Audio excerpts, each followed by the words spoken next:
ମୋ ଭିଡ଼ିଓରେ ଏହି କମେଣ୍ଟ ଆସିଥିଲା, ଆପଣଙ୍କର କେତେ ପରିବାର ସାନ ଭାଇ।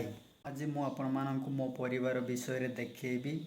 ଏହି କମେଣ୍ଟ ଦେଖିଲା ପରେ ମୋତେ ଲାଗିଲା ଆପଣମାନେ ମୋ ପରିବାର ବିଷୟରେ ଜାଣିବାକୁ ଚାହୁଁଛନ୍ତି। ତ ଚାଲନ୍ତୁ ସାଙ୍ଗମାନେ, ମୁଁ ଜଣେ ଜଣେ କରି ଦେଖାଉଛି।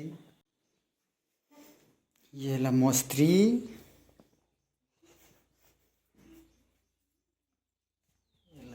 ମୋ ସାନ ଝିଅ,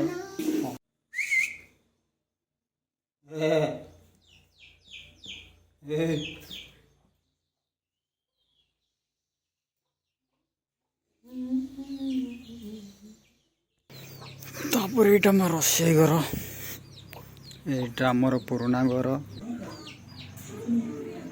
ତ ଇଏ ହେଲା ମୋ ଝିଅର ବଡ଼ ପିଲା ସ୍କୁଲ ଯାଇଛି। ତ ଫ୍ରେଣ୍ଡସ୍, ଆମେ ଟୋଟାଲି 7 ଜଣ।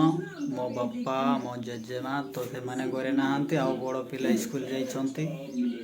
ତ ପ୍ଲିଜ୍ ଆମକୁ ସପୋର୍ଟ କରନ୍ତୁ, ଯେମିତି ଆମେ ଆଗେ ବଢ଼ିପାରିବୁ। ତ ନେକ୍ସଟ ଭିଡ଼ିଓରେ ମୋ ବାପା ଆଉ ଜେଜେମାଙ୍କୁ ଦେଖାଇବା ପାଇଁ ଚେଷ୍ଟା କରିବି। ଆଜି ଆପଣମାନେ ମୋ ପରିବାର ବିଷୟରେ ଜାଣିଲେ। ଏବେ ଆପଣଙ୍କ ପରିବାରରେ କେତେ ଜଣ ଅଛନ୍ତି କମେଣ୍ଟରେ କୁହନ୍ତୁ। ତ ସାଙ୍ଗମାନେ, ଆଜିର ବ୍ଲଗ୍ ଏତିକି। ପ୍ଲିଜ୍ ମୋ ଚ୍ୟାନେଲକୁ ସବସ୍କ୍ରାଇବ୍ କରନ୍ତୁ, ଆଉ ଗୋଟେ ଲାଇକ୍ କରିଦିଅନ୍ତୁ। ତ ଚାଲନ୍ତୁ ଆମେ ନେକ୍ସଟ ବ୍ଲଗ୍ରେ ଦେଖା ହେବା।